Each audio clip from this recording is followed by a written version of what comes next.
So hello you guys, and welcome back to my channel. Today's video is going to be a little bit different to what you guys are used to. It's not a reaction video, although I guess it sort of is, because you can see me reacting in real time, trying not to lose my shit, trying to be chill and composed, but you guys know what I'm like. I haven't a composed bone in my body. Anyway, I got to sit down and chat to the absolutely beautiful human that is Colman Domingo.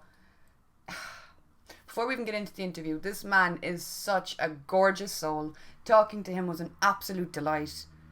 And yeah, I still can't really believe that that happened.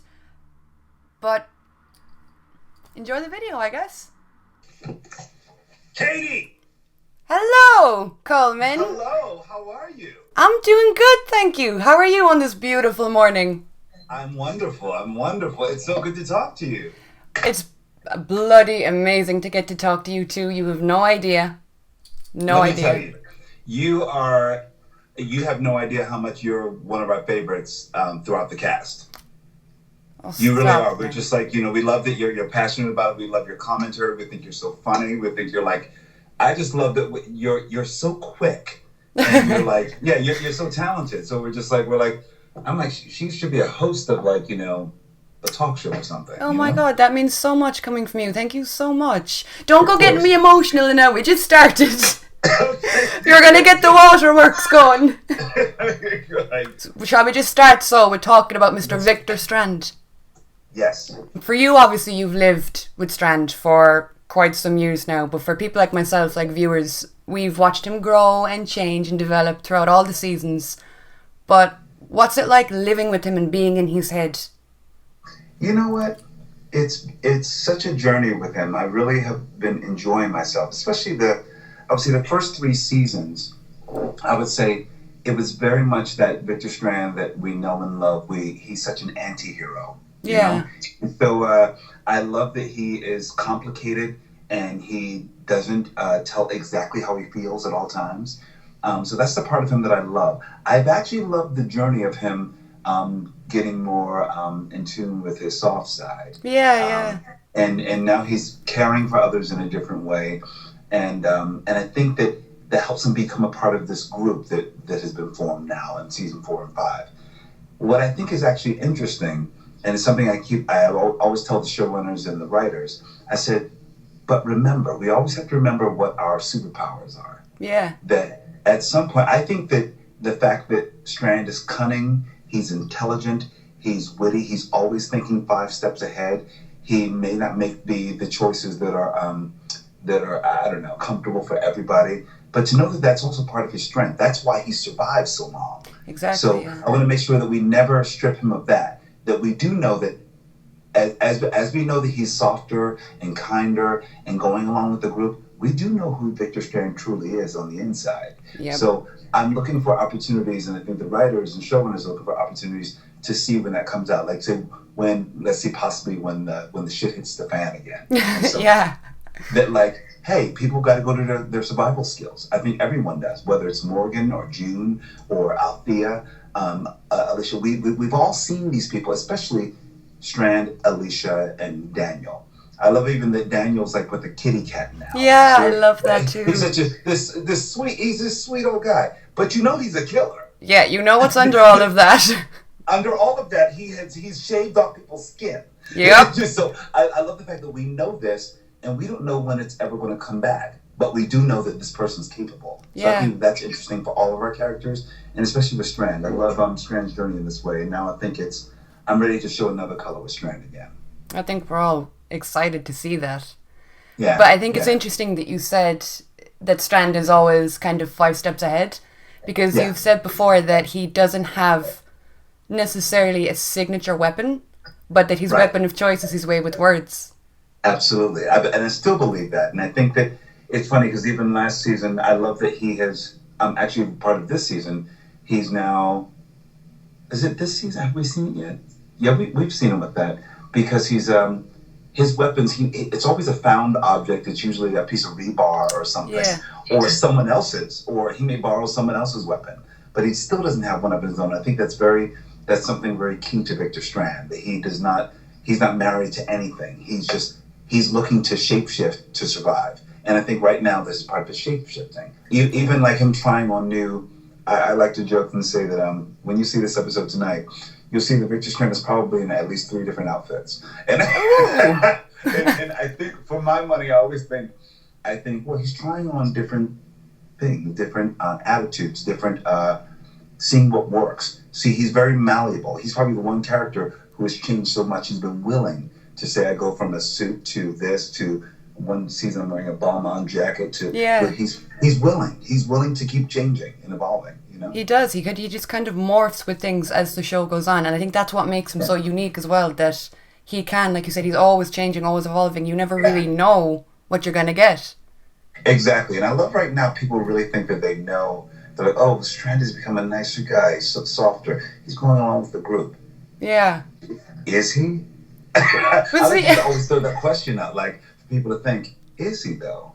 You know, because I think a lot of times I like to make sure that it's not even just what's on the page when it comes to our lines. I think it's the things that are in between. So it can just be a look, you know, that I'm very interested in, that may tell much more of what's going on in its insides. And I think that's the thing with fear as well. Like you said, as soon as you start to kind of understand a character and say, oh, look, he's softer side, or he's changed. Like you said, it's always, has he though? What's going to happen? When is it going to go wrong? And it feels like we're always kind of waiting for that. Yeah. So I think so too, because I think that, Katie, I think Colman thinks that people don't necessarily change. Yeah. I think that people, they have steps where they grow, but I think the things that have made you who you are who you are. And they stay with you. At some point, they stay with you. And I think especially when you set us in an apocalyptic setting, I think that you and I, Katie and Colman, we will always be ourselves, although we may have to change many things about ourselves. But essentially, you will always be who you are, who you came into this with. I believe that. That's a very interesting point, because I suppose you do just have to adapt certain aspects, but the core stays the same. I think so. I think like if you started out an asshole, you're still an asshole. Yeah. You can learn some things that can soften you. But that'll always be there. I mean, that is true. We have seen that with characters. Right. But I feel like we see that in human beings that we know. Right? True. You don't even need the apocalypse. People are just people. Exactly. But you said about setting as well with the show. It's apocalyptic setting, but with fear. I think we get something that you don't get with a lot of kind of apocalypse shows, that you're constantly changing settings. You guys have shot everywhere. So as like an actor and a director like yourself, how does that change the mood and the tone? Oh, well, it changes it drastically. I think we started out sort of as this little, I don't know, we felt like a band of misfits in a way, like this group of people who you wouldn't necessarily see together, because it was need of moving forward. I love the fact that we were set before The Walking Dead, and that was and so I just felt like we made sure as a company, we made sure that we didn't watch The Walking Dead because we didn't want to know and let anything enter our psyche that we knew anything. So I think like the idea, the way we would handle weapons or the way we struggle with walkers, was very fresh because we didn't watch anything, we didn't see anything, and so that was. When we were set in Mexico, when we were set in Los Angeles, and then we moved to Mexico, that changed everything because we were away from our families and homes, and we were sort of living sort of as this. It was sort of camp in a way for actors. Like we stayed in the same apartment buildings, and we had dinners together, so we were very insular. And then when we came to Texas, things developed and changed. Storylines changed. Characters left. Characters joined. At the same time, and in particular with season 4, it was difficult, but you knew that what we were all dealing with as actors, as creators, losing family actually moving, being, whether people left the show or writers deciding a different direction of the show, it was painful. Also, at the same time, you have new people coming in and joining us, and they're trying to feel that out, find their way, find their place. And so what was happening actually, I think, in season 4 on screen was also happening off screen. Yeah. And it wasn't an easy season. And I think that's also I love that it was taking place in two timelines, because it was really, we were balancing that of the joys of what we had and then the devastation. Yeah. And now it's coming together and trying to form something new. And I think this season we're all even in Texas, which is wide and open. Yeah. I think that they're really interested in that landscape. And I think for us to see ourselves in something bigger.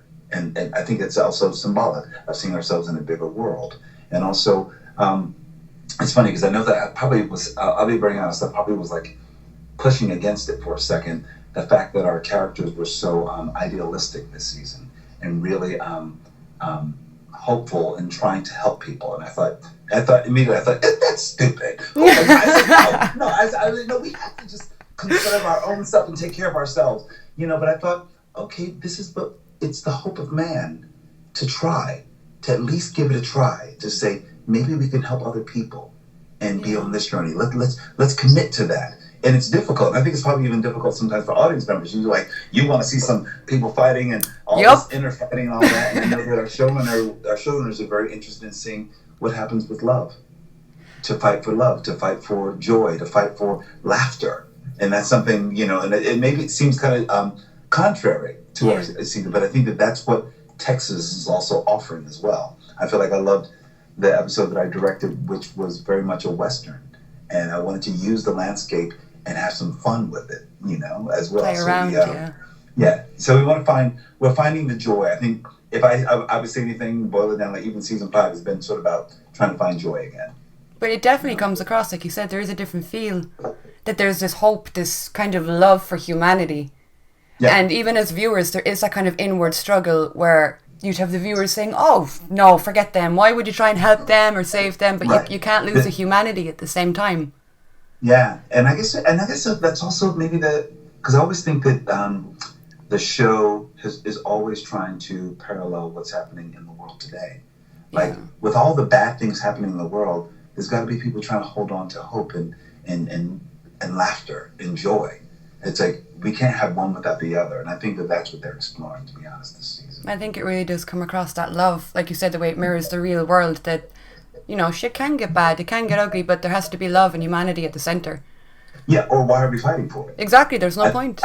That's been the greatest question the showrunners were asking this season. What's the whole point of all of it? If you're just going to fight and survive and it's inner struggle, but then I also think that, who knows, maybe there's a balance where you can have both. Because we swung one way, where we were just, I love our seasons in Mexico because it was really about, it was full out survival. It was crazy. It was mental to watch. But I think the balance, it is such a nice contrast.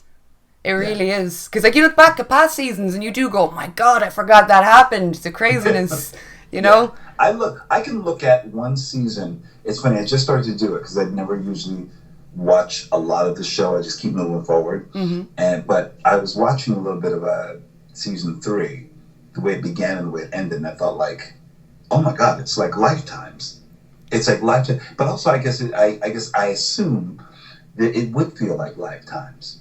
Just like the moment when we were getting from Mexico to Texas. It's like, that's a lifetime. How do you do that? Yeah.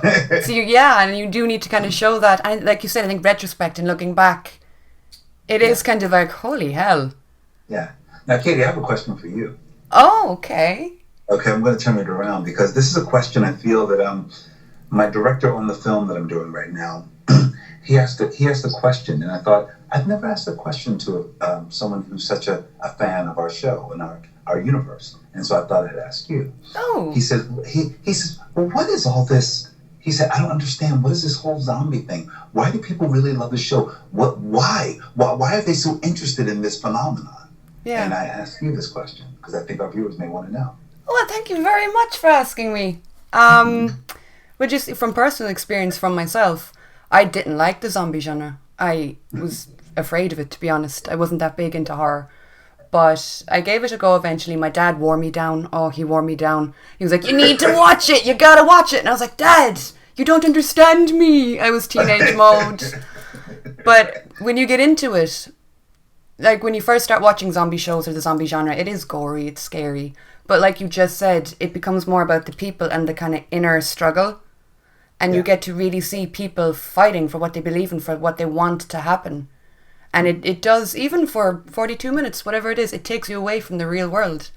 And even though it's fantasy and it's still rooted in people and in what makes them tick, what makes them love, what makes them fight for just to be alive. So it's more real to life than I think people would think. Wow. Yeah, I think so as well. And it's so funny because I think people on the outside, when they think it's just about zombies, I think, well, that's actually wrong. It's not about that. It's not at all, I felt the zombies are sort of in the way. You know? They're just there. They're just there, and they're kind of an annoyance, but you're trying to get to something else. Exactly, yeah. Just before we move away from Strand for a little bit, I have to ask, because everybody does, what can we expect from 5B? Are you guys going to patch up the hot air balloon? Are you going to go sightseeing? Swing by Ireland, maybe? We've been doing pretty epic things this season, and things that I think are unusual in a fun way. And I think you can expect a little bit more of that. I think that there's going to be a threat to the group. And I think this threat it's stronger than we've had in a while. That will threaten to tear us apart in many ways. I think because now, as you see, we have become such a formed group believing in the same purpose. Everyone has put their shit aside. Yeah. Said, let's follow this ideology and let's stay with it. And so I think in the beginning of the season, and like in tonight's episode, you'll see that we're trying to stick hard to this ideology, that we've all committed to it. And then we'll see how it starts to show its fraying edges now. And then by the end of the season, it may look a little different. Oh, so some more change maybe. More change. I can't wait to see that. I like that our show keeps evolving and keeps changing. And who knows, it could possibly be more landscape changes. You never know. Oh, I think that works for Fear, though, and I love that you just never know where you're going to end up. Yeah, you just I don't. think so. Absolutely. But just a few kind of personal things I wanted to touch on. One is you've done everything. You've done it all. You've done theatre, Broadway, acting, directing. You have kind of experienced everything. Yeah. But is there anything that you haven't that you'd like to maybe try? Oh, wow. Well, I'm deep in development of a couple television series, and so because I like creating for other people, I like creating worlds, and so I think that's the thing that I'm looking forward to escalating. I look forward to producing more. I like for me, as a creative, I don't have to be in everything. I don't have to write everything or direct it. I like the idea to just, because I have always so many creative friends who are like, oh, there should be a show about this. This should happen.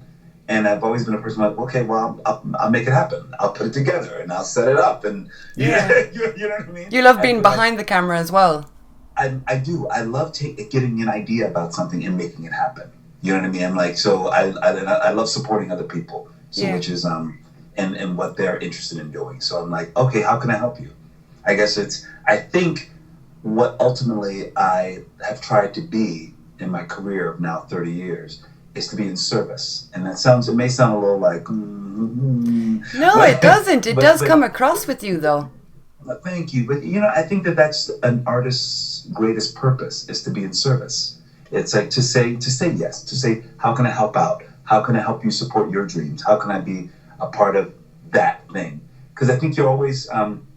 I think it's funny because I think it does come from my parents. I remember when I was living in San Francisco and I was a struggling actor, and I was thinking about myself a lot. My mother said, you should go volunteer somewhere. Is there anything you can do, volunteer?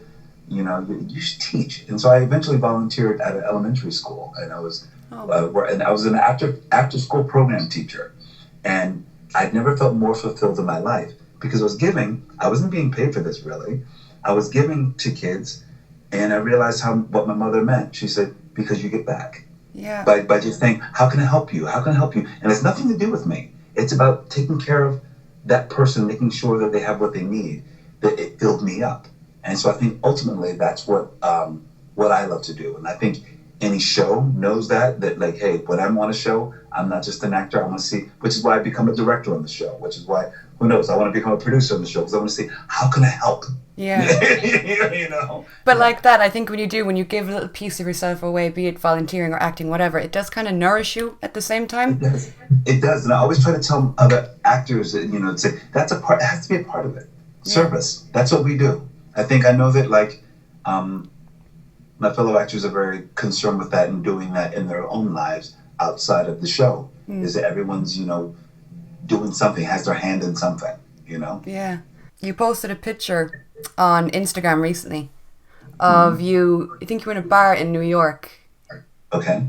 And it just made me laugh because you see someone like you with the career you've had, everything you've done, and it's so easy for a regular person like myself to forget everyone's got to start somewhere. You got to balance real life with your dreams. And I think that's why I wanted to show that picture. I was like, hey, this is a picture of me when I was working as a bartender in New York. And I was very happy being a bartender as well. And I was still acting and getting up for auditions. I would work till 4 a.m, still get up at 9, go to auditions, prepare. And because I knew that was all part of it. But it wasn't, and I try to make sure people know it was very clear that it wasn't like I was bartending, just doing this job that meant nothing in order to get the acting job. I was like, oh no, I was a happy bartender too. I love bartending. I found something that worked for me. And I love being at the bar and serving customers and talking. And I worked at jazz clubs and things like that. So it was so much fun. But I also want to let people know, because people, I think, sometimes forget the work that goes into something. Yeah. They see, if I see a young actor who say, oh, I want a career like yours. I said, okay, well, that takes many, many years. It takes a lot of sacrifice. It takes a lot of It takes a lot of moving, doing without. When I remember I was about 36 years old, and at some point, I was living in a 4-bedroom flat with some roommates, and I barely had money to, pay my rent and things like that. And I felt like I'm 36.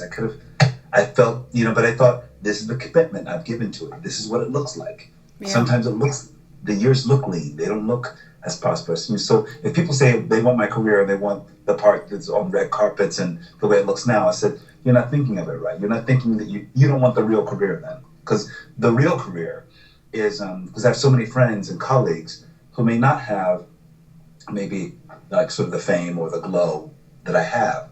But it's not to say that they're not as talented, that they're not as hardworking, that they're not as dedicated. It's just sometimes, it's just the way things go in the world. So I want people to want the full career. So that's why sometimes I'll put up a picture of me in the circus, or I'll put up a picture of me, something, because I want them to know what this whole career is. Yeah. And that also I always want to make sure that I let people know how much. It's funny because whenever I meet like a fan on the street and people get like they hyperventilate or something like that, I always try to say, okay, I always should grab them and say, hi, how are you? Immediately say, oh, can we get a picture? I said, let's have a conversation first. Be in the moment. Let's be in the moment. A picture's good, but let's be real human beings. Why you connect to me is actually because I bring out something in you. So let's have that exchange. Maybe that comes from being in the theater that I look for these exchanges. But that's real. That's what I think is the real stuff that I value. Pictures, red carpet, stuff like that, that goes away, that fades. It's fun in the moment, but you really want to do the work. And you really want to, and then you really want to connect with people. That's what you really want. Yeah. Jesus, that was beautifully put. I wasn't expecting all of that. That was gorgeous. But I get what you mean, though, that it's the behind the scenes. It's not just the glitz and the glam. I was going to ask, like that, given everything you've done, what's the one thing in life that you're most proud of? And it doesn't necessarily have to be a career choice or anything like that. Something that you can go, wow, I did that. I think I'm proud of, after, I don't know, the first thing that's come to me, because it's become my sanctuary, is that I bought a home. I'd never thought, I don't know why, I'd never thought about buying a home.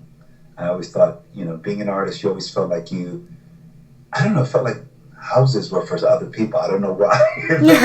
It felt like, oh, I'm on the road, I'm doing these things. But then I just recently put down some roots, and it's in California. And to have a home and a place where I can invite people in, because I love to have dinner parties and and I'm really interested in gardening right now. That's my latest passion. I have books about gardening and things like that, and I think I'm very proud of nurturing. I think, which is why I wanted a home, because I'm very proud of the way I nurture my family and my friends.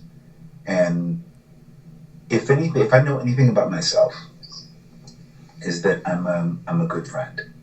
That I like to take care of people, and I'm very proud of that. That's something that no matter what I do in this world, that's the thing I value the most. You know, I value my love relationships, and I can also just say I'm proud of that. One other thing, now career-wise, I think I'm proud of the fact that I've held true to my commitment to telling stories that I think really matter. Like, I think I don't do a lot of fluff weirdness. I do things that I feel like it's going to move the dial in some way on conversations about our humanity, about young women, about men, about masculinity, about whatever. Anything, I can look at anything that I've been a part of and what I've been doing, that I feel like it's about raising our consciousness in some way. I've never done anything just some silly show. And even the things that I think could be seen as, I was on this comedy show years ago, a sketch comedy show, and I felt like, oh no, that had its purpose, because that was really smashing tropes about who we are in the world. So I can always point to something. I'm like, oh no, I've made some conscious decisions on things that I feel that matter, you know? But you can see that in your roles, in all the movies, and every role you've taken. Like you said, it's not surface level. It's not just, hello, I'm here, do my bit, and get out. It leaves like a resonating kind of impact on the audience. Thank you so much. You know, I'm very conscious, because I feel like I say no. I say as many yeses that I say, the yeses to projects. I say no a lot. I say, oh no, that's not for me. And that's okay too, to say that's for somebody else. You know? you know? If it's not if you don't feel it, I'd say. No, if you don't feel it, if it doesn't bring out something in you, that you know not to do it. Also, if it doesn't scare you a little bit. Victor Strand, the character Victor Strand scared me. I didn't know how I was going to do that. Really? Character. Yeah, I didn't have a quick hit on it. I didn't say, oh, I've got this. I thought, I don't know. I think I have an idea. He's tricky, and I don't even know where, his voice lives deep. I place his voice deeper. Yeah. Because my natural voice is like right here. And you know what I mean? And people are always shocked when they get my real voice. I'm like, I don't speak like Victor Strand. With the Strand voice. and I laugh a lot. I mean, like that's me. But people don't know that that's a character, and I feel like I'm a character actor. And, I make sure that I make decisions on how they move their hand, how they speak, where they're from, what their sign is, what do they like to eat. All these things that nobody even knows. We create. This is what we do as creatives. So I try to investigate everything and be proud of everything that I'm doing. I feel like I don't do anything unless I know that I want my nieces, nephews, grandchildren to be proud of, It really does come across, and even for a viewer, it's so easy to go, oh, that's Strand. Like even today, my family, God bless them, they're downstairs silent as anything. They're like keeping my dog quiet. Oh, they're dying. Yeah, they're freaking out. And I was explaining it to my mom because she watches Fear, and I was like, oh my God, I'm going talking to Colman. My mom was like, who's that? And I was like, Strand. And then she's like, holy shit. But like that, it's hard to kind of differentiate between the actor and the person. At the same time, with you, after speaking to you, it isn't, because you're so warm and thank you. And like that, you do really care about human connection, and you care about people. It's not just like that surface level, hello, I'm here. Yeah. And it's so gorgeous. It really is. Thank you, Katie. Thank you. Well, you know what we should do before we get off the air? Yeah. Can we call your family up and tell them, and I say hello to them? Of course, if you'd be okay with that, would you? Call them up. Call them up. Oh, they're gonna kill me. Good. They should come just as they are. Mom. Mom, come up here. Oh my God. They're coming now, Colman. They're coming. Good. Did you hear me trying to absolutely plumoss my mother? Total mom fashion. I'm not ready. I'm not done. Of course. I knew she would say that. No mom says that they're ready. No, of course not. She's going to have her face on, Bye-bye. Thank you for coming up, Mom. I've no makeup on. No, But she's So gonna cute. kill me. She's gonna kill me for that, by the way. When we get off and I go downstairs, I meant to ask you this just before I go. How did you get onto those videos, the reaction videos and things like that? How did we get onto it? Yeah, like how did you find them? I don't know. Someone sent them to. I think it was last season. I didn't even know things like that existed. Yeah. It was, because usually we're just working and doing the show. And then they were like, have you watched the reaction videos? We're like, what are you talking about? And so then we start to watch and we're like, wait, what? We're like, there's a phenomenon of people reacting to it. Yeah, it's we're a thing. We're like, it's genius. And then I think Skybound now puts it together. Yeah. Right? And that's cool. We're like, this is great. And they're, I just love it. I feel like you guys are like the super fans are like, I'm like, hey, we really connect because we all love what each other does. And so now it's like, that we're your fans too. It's crazy though, because like that, we're like, for me, I'm used to sitting down, getting ready to do the video, watching the show. So even speaking to you, even if it wasn't for an interview, even if it was just in general, it's mind breaking. It's like breaking the fourth wall. Good. It is. It really is. I feel like you shouldn't be talking to me. You should be doing some badass shit. And I'm just like, strange, right? It's so weird. But come here, I won't take up any more of your time. I know you're a busy guy. Cool. Thank you. This has been such a pleasure. And I'm sure we'll do it again. Hopefully so. You have no idea. It was lovely getting to chat to you. It really was. You too, Katie. Keep up the great work, all right? You too. Strand is okay. He's all right, I suppose. I'm a fan of him. Thank you so much. Thank you. I expect to see the Katie O'Shaughnessy's show at some point. Hey, maybe you will. You'd be the first guest. I'm telling you, and I'll be there. Thank you so much, Colman. You are an absolute light. Thank you, my friend. Have a lovely day. You too. Bye-bye. Bye now. That just happened, my guys. That just happened. Oh, and that was my chat with Colman. You guys, I hope you enjoyed it. He is such an absolute delight of a man to speak to. Holy shit. He just has this light that radiates out of him. And it's so gorgeous to see that in an actor and to see somebody who cares about people. And he really does. And he has me all kinds of fucked up today. Whoa. I don't know if I'll edit it out or if I'll leave it in, but he asked to speak to my mother and my mom was not ready. What a gorgeous human being. Anyway, guys, if you've got this far in the video, thank you so much for watching. I hope you guys have a lovely day. And Colman, if you watched this, I don't know why you would, because you were there. Thank you so much for being such a lovely, beautiful human being. And I will talk to you all soon.